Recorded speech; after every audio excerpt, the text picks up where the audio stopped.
Hello বন্ধুরা, তোমরা কেমন আছো? আশা করছি সবাই ভালো আছো। তো আজকে দেখো একটু লম্বা লম্বা বেগুনগুলো নিয়েছি। এই বেগুনগুলো ভাজা খেতে, তেল বেগুন খেতে ভীষণ ভালো লাগে। তো আজকে আমি একটা রেসিপি করব, তোমাদের সঙ্গে শেয়ার করছি। চলো বেগুনগুলোকে প্রথমে কেটে নিই। তো বন্ধুরা দেখো, বেগুনগুলোকে এরকম চাকা চাকা করে গোল গোল করে কেটে নিয়েছি। এইভাবে এই রেসিপিটা করলে খেতে ভালো লাগে আর সুন্দর হয়। তো তোমরা সম্পূর্ণ ভিডিওটা দেখার অনুরোধ রইল। আর যদি তোমাদের ভালো লেগে থাকে লাইক করে বন্ধুদের সঙ্গে শেয়ার করো অবশ্যই। আর সাবস্ক্রাইব করে বেল বাটনটা অন করে দাও। তো বেগুনের মধ্যে অনেক সময় পোকা থেকে যায়, এভাবে কাটলে পোকাটা দেখা যায় আর এইভাবে ভাজাটা ভালো হয়। এভাবে করলে কি বলো তো, একটু পর পর কাটা হয় তো পোকাটা বোঝা যায়, পোকাটা দেখা যায় অনেক সময়। তো আমি এইভাবে ওই জন্য কেটে নিয়েছি। দেখো বেগুনের ভিতরে পোকা নেই, এগুলো দানাগুলোই কালো হয়ে গেছে। তো এইভাবে কেটে নিতে হবে। প্রথমে আমি কড়াইটা বসিয়ে দিয়েছি, সামান্য একটু তেল আছে, কালকে মাছ নিয়ে এসেছিলো সেই তেলটা ছিল, সেটা দিয়ে আজকে আমি এইটা করব। ওই সামান্য তেলে সুন্দরভাবে খেতে ভালো লাগে। বেশি তেল দিলে একটু তেল তেল গন্ধ লাগে, যার জন্য আমি একটু সামান্য তেল দিয়ে এটা করি। তো চলো প্রথমে আমি মাছের তেলটাকে ভেজে নিই। তো কড়াইটা একটু লঙ্কা ভেজে নিয়েছিলাম, এই কড়াইয়ের মধ্যে আমি মাছের তেলটা ভেজে নেব। প্রথমে অল্প তেল দিয়ে তেলটা ভেজে নেব। তো দেখো এখানে সামান্য একটা মাছের তেল পটকা একদম পরিষ্কার করে বেছে নিয়েছি একটা মাছের। তো এটাই ভেজে নেব। প্রথমে মাছের তেল পটকাটা একটু ভেজে নেব। তো তেলটা ভাজা হয়ে গেছে, দেখো এইভাবে ভেজে একদম গলে গেল তেলটা, সম্পূর্ণ তেলটা বেরিয়ে গলে গেছে। এটাকে নামিয়ে নিতে হবে। তেলটাকে উঠে নেব।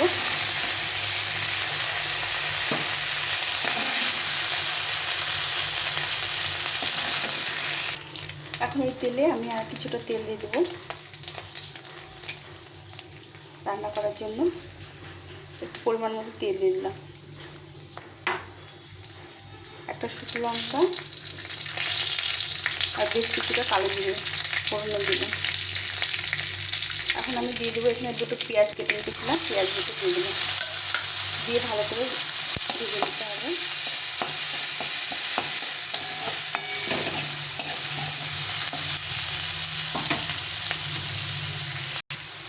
এখন 3টে কাঁচা লঙ্কা দিয়ে দিলাম আর এই কেটে রাখা বেগুনগুলো দিয়ে দিলাম।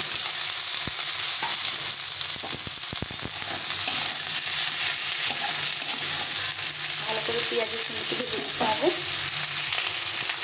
এখন এখানে লবণ, স্বাদ মতো লবণ দিতে হবে আর পরিমাণ মতো হলুদ গুঁড়ো দিয়ে সামান্য একটু জল দিয়ে ঢাকা ঢাকাতে ভেজে নিতে হবে।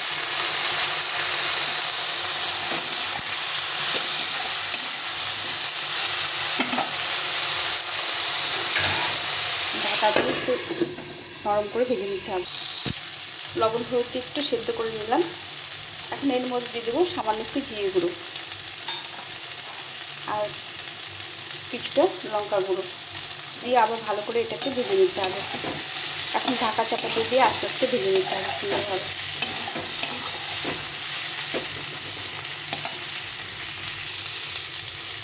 নেড়ে ভালো করে ভেজে নিতে হবে। এটা ভাত দিয়ে গরম গরম ভাত দিয়ে খেতে ভীষণ ভালো লাগে। এখন আমি মাছের তেলগুলো দিয়ে দেবো, তেল পটকাগুলো দিয়ে দেবো, দিয়ে এর সঙ্গে ভালো করে ভেজে নিতে হবে।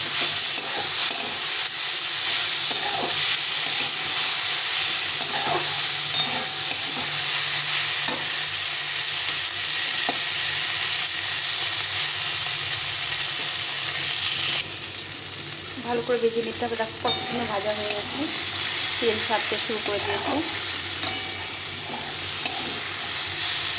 আর একটু ভেজে নামিয়ে দিতে হবে। সুন্দর একটা গন্ধ বেরিয়েছে। এটা ভাত দিয়ে রুটি দিয়ে খেতে ভালো লাগে, খুব ভালো লাগে খেতে। আমি অল্প তেলে করলাম, তোমরা চাইলে অনেকগুলো তেলে করতে পারো, তাহলে আরও বেশি হবে। সেটা অনেকটা রান্না করলেও ভালো লাগে। বেশি তরকারি রান্না করলে তরকারিটা স্বাদ বাড়ে। এই অল্প করেছি তোমাদের দেখানোর জন্য।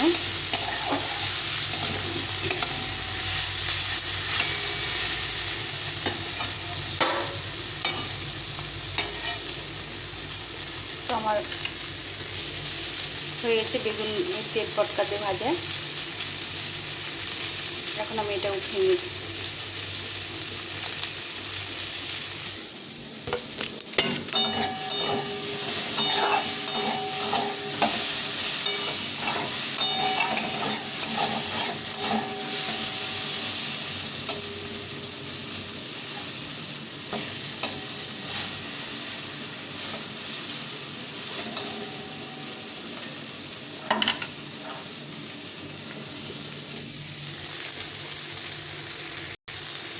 দুটো কাঁচা লঙ্কা দিয়ে দিলাম। কাঁচা লঙ্কা দিয়ে মেখে ভাত মেখে খেতে ভীষণ ভালো লাগে।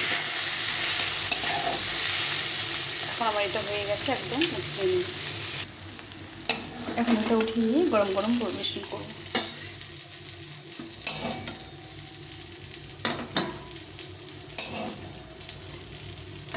গরম গরম ভাত দিয়ে এটা দারুণ লাগে। এক থালা ভাত এটা দিয়ে খাওয়া হয়ে যায়।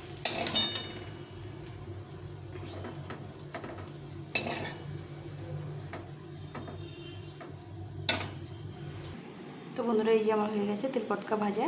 তোমাদের কেমন লাগলো অবশ্যই কমেন্ট করে জানিও, আর ভালো লাগলে লাইক করে পাশে থেকো। আর নতুন বন্ধুরা সাবস্ক্রাইব করে বেল বাটনটা অন করে দিও, তাহলে নতুন নতুন রেসিপিগুলো তোমাদের সঙ্গে শেয়ার করতে পারবো। তো এটা গরম ভাত দিয়ে, রুটি দিয়ে, পরোটা দিয়ে খেতে ভীষণ ভালো লাগে। তোমরা একবার বানিয়ে খেয়ে কমেন্ট করে জানিও। তো এখন এখানে রাখছি। তো দেখা হচ্ছে পরের রেসিপিতে।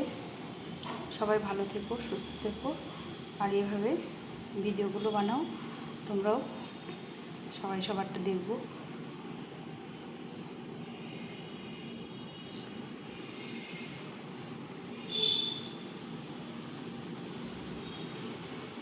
টাটা।